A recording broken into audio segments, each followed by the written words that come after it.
Come on in to Margaret McSweeney's Kitchen for Kitchen Chat, where every week you'll meet chefs, cookbook authors, foodies, gourmets, and just plain people who love to eat.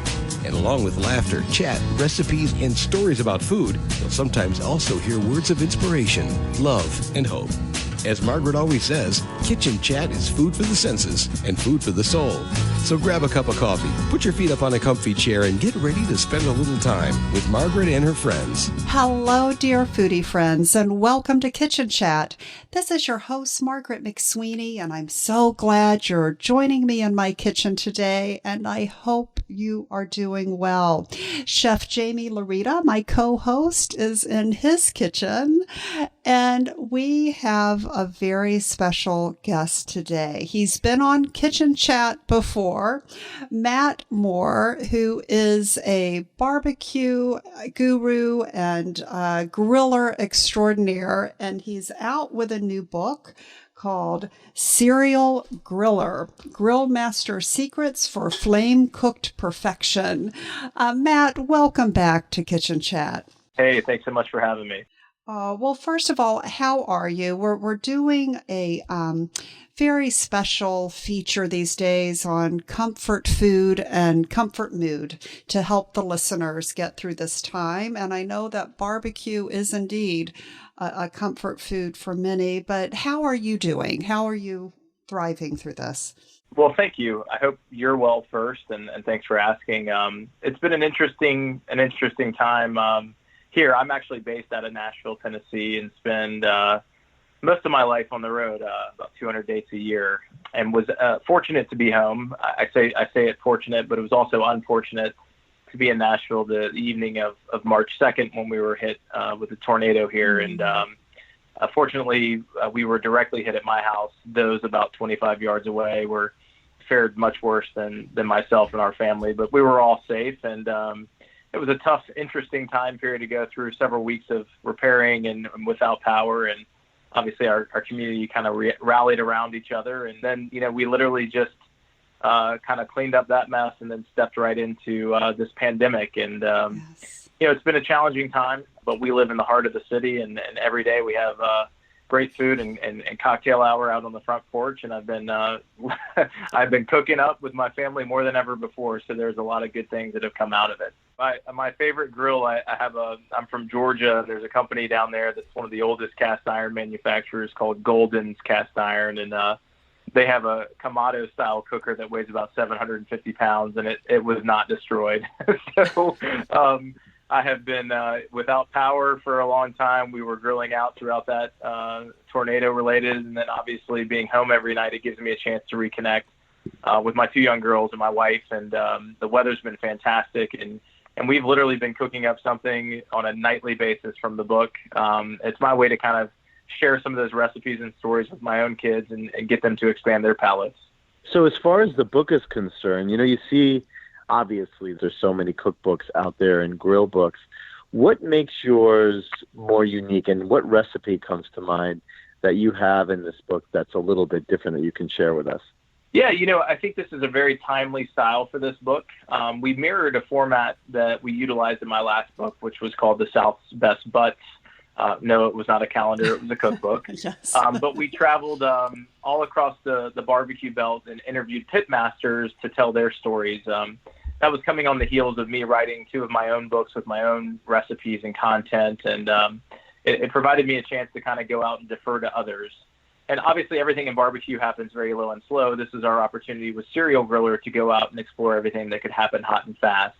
So we traveled over 10,000 miles to document. We work with two of the last James Beard outstanding chefs like Michael Solomanoff and Ashley Christensen, experts like Meathead in Chicago, and up-and-comers. So, I think the cool thing that folks are getting out of this book is you get a lot of different viewpoints and perspectives, a lot of different experts as to some of their secrets and their recipes.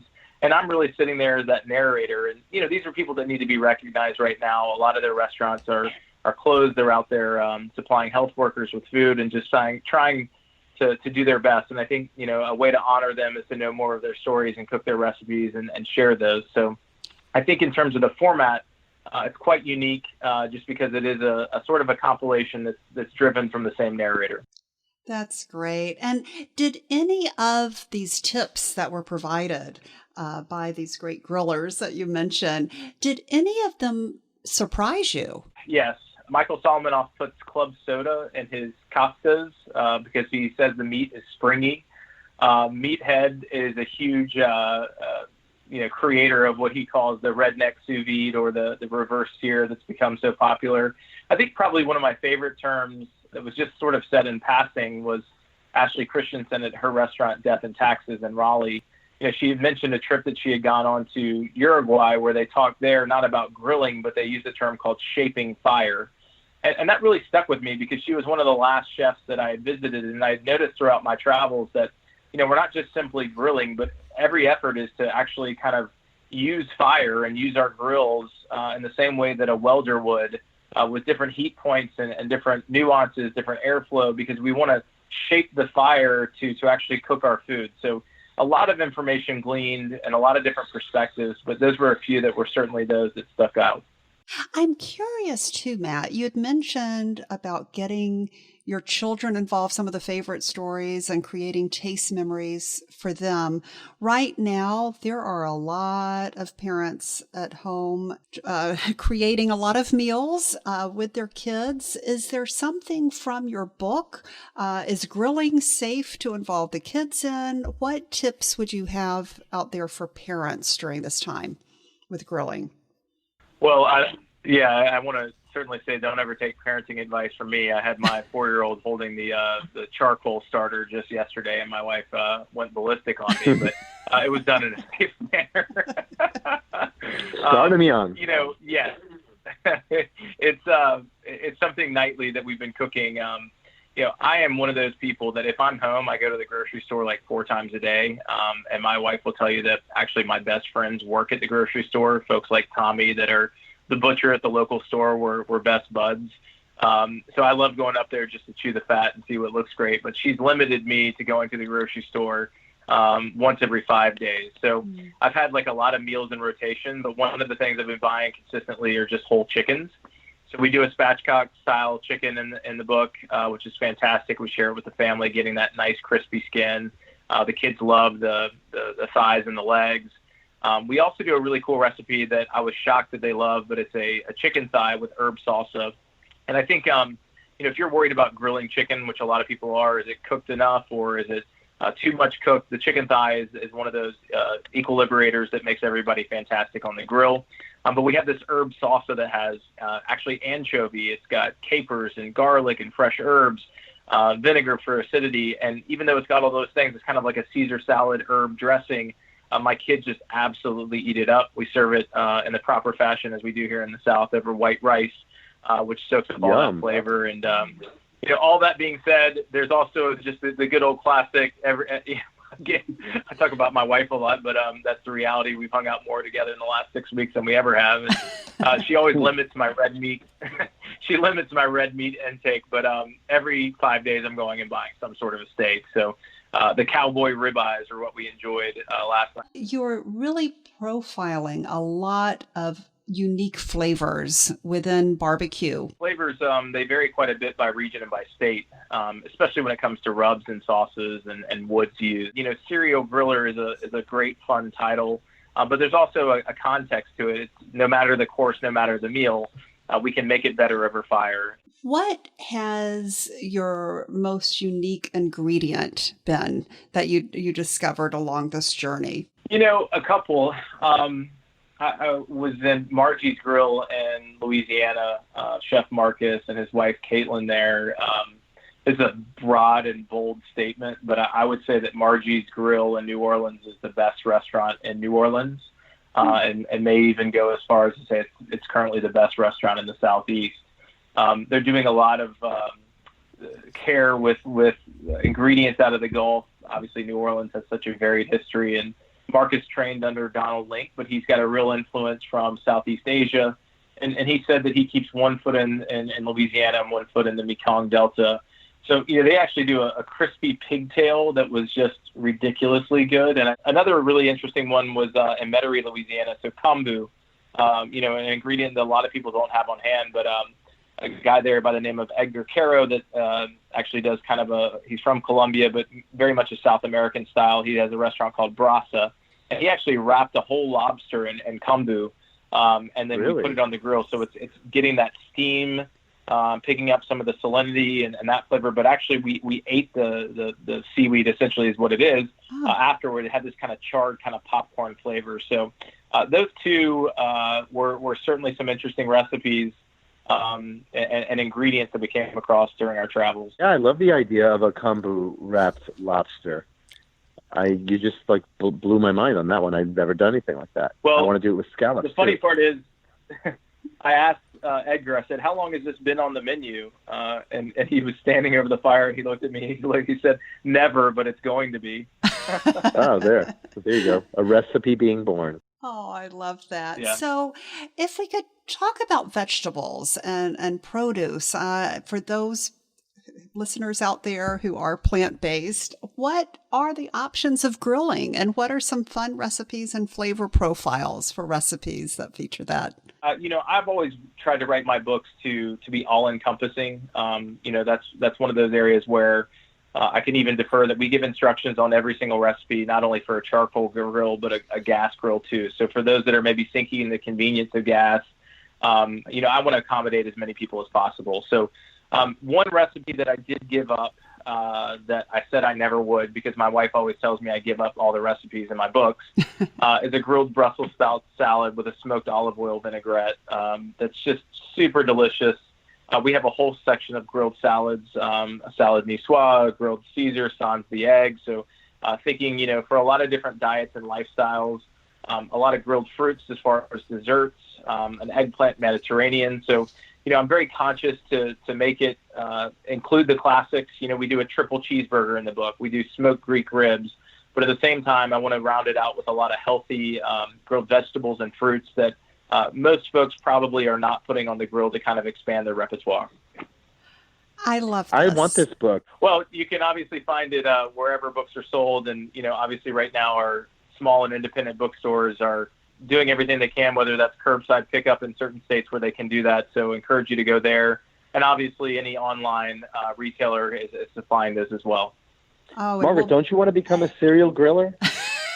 I never thought of myself in that term, but I would definitely welcome it. And especially knowing about the vegetable recipes. And I don't know. It just seems like probably a strange concept to a lot of people that you would be out there grilling fruit or something. Because usually, you can grill corn, but what are some of the other really unique flavor profiles of the vegetables and fruit that you are grilling? And what is a special ingredient that you'd recommend trying?